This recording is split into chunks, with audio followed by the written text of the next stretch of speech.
সকাল বন্ধুরা, আরেকটা নতুন ভিডিওতে আপনাদের স্বাগত। আশা করছি যে যেখান থেকে এই ভিডিওটা দেখছেন সবাই সুস্থ আছেন, ভালো আছেন, আর আমরা খুব ভালো আছি। তো যাই হোক, এখন ঘড়িতে সবাই ভোর 4:45। তো এর মধ্যে আমরা দুজনে রেডি হয়ে গেছি। আমরা দুজন এখন যাচ্ছি দক্ষিণেশ্বর। তো যাই হোক, আশা করছি আজকের এই ভিডিওটা আপনাদের খুব খুব ভালো লাগবে। তো ভিডিওটা দেখতে থাকুন। তো চলুন আর কথা না বাড়িয়ে যাওয়া যাক। অলরেডি অনেকটাই আমরা লেট। ওইদিকে লাইন তো লম্বা একটা লাইন দক্ষিণেশ্বরে পড়ে। দেখা যাক আজকে কতটা লাইন কম পড়ে। অনেকটা সকাল সকাল বেরোচ্ছি তো।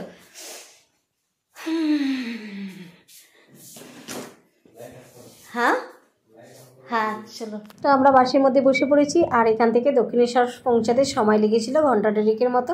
আর সবাই নিশ্চয়ই এতক্ষণে ভাবছেন এরা কি পাগল নাকি বাবা, এই গরমের মধ্যে কেউ চাদর গায়ে দেয়। এই ভিডিওটা কবেকার বলুন তো? গত বছরের 2023 সালের ডিসেম্বর মাসে ছিল সোনাবাবার অন্নপ্রাশন। তাই বাড়ি যাওয়ার আগের দিন ভেবেছিলাম সোনাবাবার নামে একটু মায়ের কাছে গিয়ে পুজো দিয়ে আসবো। আর সোনাবাবার অন্নপ্রাশনের সময় কিছু দুর্ঘটনা আমাদের সাথে ঘটেছিল, তো সেই কারণে সাহস কুলিয়ে উঠতে পারিনি যে এই ভিডিওগুলো আপনাদের সাথে শেয়ার করব। যাই হোক, আজ সব কিছু ভুলে মানে যেটা ঘটেছিল সেটা আমাদের কপালে ছিল, এই মেনে নিয়ে আজ ভিডিওগুলো আপনাদের সাথে শেয়ার করব পরপর। মানে সোনাবাবার অন্নপ্রাশনের সময় যে সমস্ত ভিডিওগুলো তৈরি করেছিলাম আর কি। তো মানে সোনাবাবার ছোটোবেলার স্মৃতি হিসাবে আর কি, ও যখন বড় হয়ে দেখবে যে ওর অন্নপ্রাশনের সময় ও কীরকম ছিল, কী কী আয়োজন করা হয়েছিল, মানে কীভাবে আমরা সবাই মিলে মজা করেছিলাম, আমার মনে হয় সোনাবাবা তখন খুশি হবে। তখন আমরা সব কিছু খারাপটা আর কি ভুলে গিয়ে ভালোটাই ভাববো আর কি।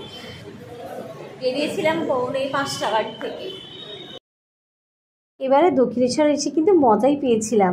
ওঠার সময় চলন্ত সিঁড়ি ছিল, কিন্তু নামার সময় না সিঁড়ি দিয়ে কত ধাপ ভেঙে নিজে নামতে হতো। আর এবারে চলন্ত সিঁড়ি পেয়ে ভীষণ মজা লাগছিল, কিন্তু মানে কষ্ট করে আমাদের কিন্তু নামতে হলো না। যাই হোক, আমরা পৌঁছে গেছি দক্ষিণেশ্বরে, এই সেই মেন গেট। তো এখান দিয়ে আমরা ভেতরে যাব। তো এখন থেকেই মানে ভাবছিলাম আর কি, ভেতরে না জানি কত ভিড় হবে, আমাদের কতক্ষণ রোদ্দুরের মধ্যে ওয়েট করতে হবে। যাই হোক, আমাদের কিন্তু বেশিক্ষণ ওয়েট করতে হয়নি। তো একদম ফাঁকা ছিল। এই প্রথম মানে এত ফাঁকায় এসে আর কি মায়ের পুজো করেছি, মায়ের দর্শন করেছি, মন ভরে মাকে দর্শন করেছিলাম। দূর থেকে মায়ের মন্দিরটা কি সুন্দর লাগছে দেখুন। খুব শিগগিরই চেষ্টা করছি আবার একবার গিয়ে মায়ের দর্শন করব। আমরা এখন যাচ্ছি মন্দিরে মানে পুজো দিতে যাওয়ার জন্য ডালা নিতে। আর ওখানে এই জুতোগুলো রেখে এসেছি, আর আছে সঙ্গে ফোন আর ব্যাগ। তো এইগুলোও জমা রাখতে হবে, তারপর গিয়ে মন্দিরের ভিতরে ঢুকতে হবে। আমাদের পুজো দেওয়া ডান। এই প্রথম এত ভালোভাবে পুজো দিলাম। ও তাই না বলো, এই প্রথম এত ভালোভাবে পুজো দিলাম। এরপর নিতে হবে জুতো। ব্যাগ নেওয়া হয়ে গেছে, এবার জুতো নেওয়া হবে। কি বলছো?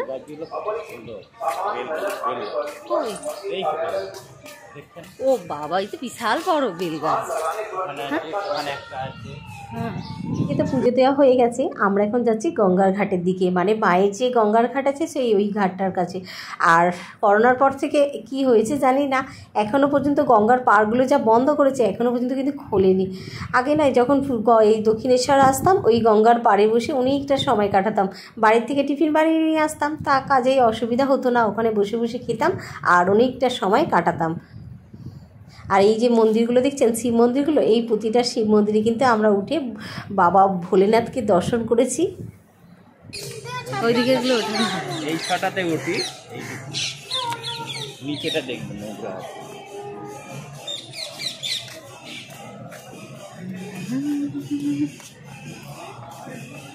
এখান থেকে প্রতি বছর দক্ষিণেশ্বর আসলেই বেলুর মঠে যাই, কিন্তু এবারে আর যাব না। আসতে যাবে, আসতে।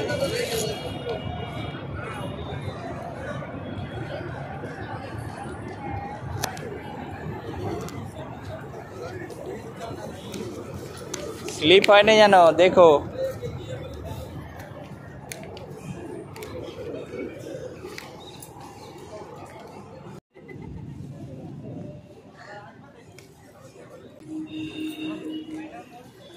জায়গাটা এত ভর্তি থাকে। এরপর মাইতিবাবু নামছে, গঙ্গার জল একটু মাথায় ঠেকাবে বলে, আর মাইতিবাবু গঙ্গায় নেবে, দেখবেন গঙ্গা প্রণাম করছিল, সাথে কিন্তু সূর্য প্রণামও করেছে। বা মাইতিবাবুর থেকে কিন্তু অনেক কিছু শেখার আছে। আর মাইতিবাবু আমি কোথাও গেলে যা করতে থাকে, মানে এমনভাবে আমাকে আগলে নিয়ে যাবে, মানে সবাই দেখে ভাববে ও বোধহয় কিছু জানে না বা কিছু করে না। আবার এটা ভেবেও ভালো লাগে যে এরকম যত্নবান মানে জীবনসঙ্গী পাওয়া ভীষণ ভাগ্যের ব্যাপার। গঙ্গায় নেমেছে মাথায় জল দিবার জন্য।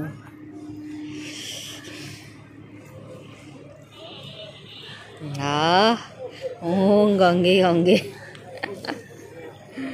ওই আসছে।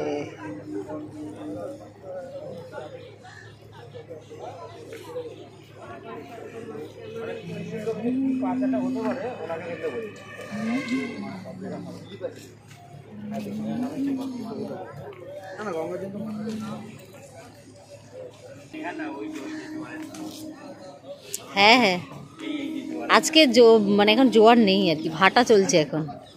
পুজো দেওয়া কমপ্লিট, এখন এখান থেকে আমরা বেরিয়ে যাচ্ছি।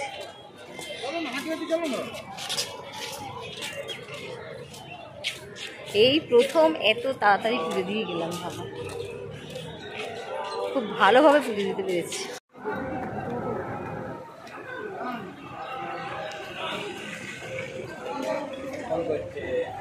কে করছে? দিদিভাই। দিদিভাইকে ফোন করছে, মনের আনন্দে এত তাড়াতাড়ি পুজো দেওয়া হয়ে গেছে। ফ্লাইওভারের উপরে যে দোকানগুলো আছে তারই একটা দোকানের সামনে দাঁড়িয়ে পড়েছি। এখান থেকে না একটা জিনিস নেওয়ার আছে। ঠাকুরের মূর্তিগুলো দেখুন কি সুন্দর লাগছে। দিদিভাই আসার সময় বলেছিল ওখান থেকে না ছাপা নিয়ে আসবে। এই ছাপাগুলো কি কাজে লাগে বলুন তো? নারকেলের সন্দেশ বানানোর জন্য, আর যেটা দিদিভাই অনেক বেশি বানিয়ে থাকে। আর এই ছাপাগুলো এখন কোথাও পাওয়া যায় না, একমাত্র এই দক্ষিণেশ্বরেই পাওয়া যায়। তাই দিদিভাই বলেছিল একটু মনে করে নিয়ে এসো তো। ওগুলো আমার ভেঙে গেছে, মানে দিদিভাই যে কাছে যেগুলো ছিল ওগুলো নষ্ট হয়ে গেছে। অনেক বাছার পর 4 রকমের 4টে ডিজাইনের নিলাম। আর এরপর যেতে হবে ট্রেনের টিকিট কাটতে। তো মাইতিবাবু গেছে ট্রেনের টিকিট কাটতে, আর আমি না আর নামিনি, অনেকগুলো সিঁড়ি নামতে হবে, আবার উঠতে হবে। ট্রেনের টিকিট কাটা হয়ে গেছে, কিন্তু দুঃখের বিষয় একটু ওয়েট করতে হবে। এখন 8:30 ঘড়িতে সময়, 9টার সময় ট্রেনের টিকিট মানে ট্রেন আসবে আর কি। 9টায় ট্রেন আছে। ট্রেনে তো চাপিনি, অভ্যাস নেই আর কি। যাই হোক 9টার সময় ট্রেন আসবে। এখন ওয়েট করো আর কি, বসে থাকো। আগে টাইমটা জানা থাকলে তাহলে গঙ্গার পাড়ে একটু দাঁড়াতাম। এত রোদ্দুর, এখানটা বসে থাকাটা হেভি চাপ। হ্যাঁ, উল্টে উল্টে বসলে হয় না? এদিকে পিছন করে উল্টে বসলে হয় না? আজ এই সকালবেলা না এত তাড়াহুড়ো করে বেরিয়েছিলাম, জল পর্যন্ত নেওয়া হয়নি। তাই মাইতিবাবুকে বললাম ওই দোকানটা থেকে একটু জল নিয়ে আসো, আর যদি কেক পাও তাহলে কেক নিয়ে আসো।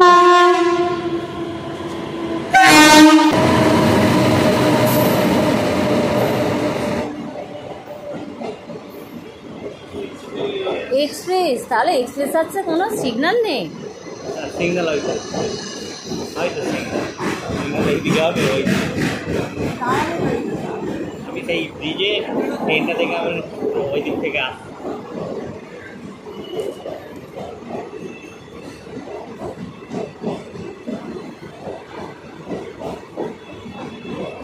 আমও ছেড়ে দেখি তো এক্সপ্রেস তো।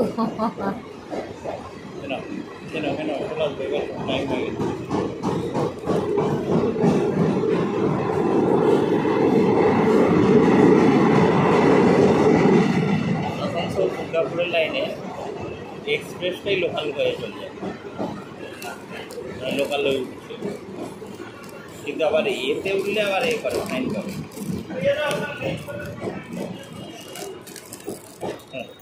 যা আর কি হবে, চলে গেল আমাদের না নিয়ে। ট্রেন এসেও যেতে পারলাম না।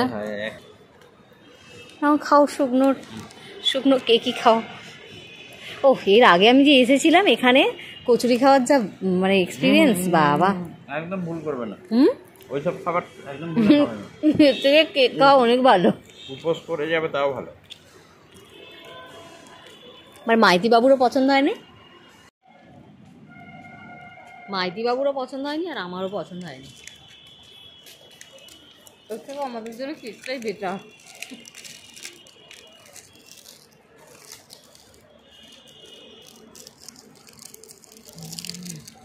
শিয়াল্লা, এই শিয়াল্লা ঢুকছে আমাদেরকে নিয়ে যাবে। এরপর শিয়ালদা। আচ্ছা, আমাদের বাড়িটা এমনই জায়গা, ট্রেনে করে একেবারে সরাসরি বাড়ি ফেরা কখনোই সম্ভব না, ট্রেন থেকে তাই আবারও বাসে উঠতে হয়েছে। সাথে সোজা দিদিভাইয়ের বাড়িতে এসেছি, দিদিভাইয়ের বাড়িতে এসে টিফিন খাওয়া দাওয়া হয়ে গেছে। আর ওদিকে অনেকজন আমাদের অতিথি এসেছে, অতিথিরা মানে বাড়ির লোকই আর কি। আমি সোজা চলে যাবো ভাবছিলাম,